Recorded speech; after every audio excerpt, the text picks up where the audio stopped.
Ukraine may launch a major attack on the currently occupied Crimea before winter, reports Sky News. Citing military analyst Michael Clark, the publication writes that this could be, for example, a naval landing or an airstrike on the Crimean bridge to confuse the Russians.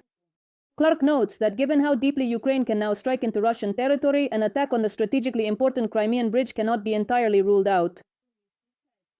Ukrainians love to spring surprises. They know that this affects not only the Russians on the front lines, but also the West's perception of how things are going in Ukraine. And the increased strikes on air defense facilities in temporarily occupied Crimea may indicate possible attacks on the peninsula. Ukraine is doing this deliberately.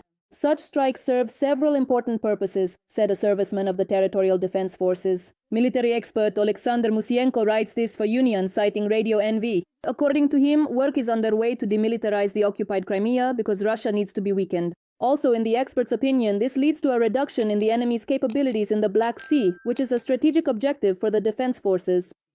Another task for the armed forces of Ukraine is to increase the capacity to strengthen operations in the Black Sea using both naval and aerial drones.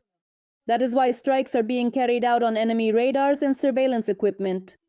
Ukraine's defense forces regularly destroy Russian air defense systems, turning the peninsula into a kind of black hole for expensive anti-aircraft systems.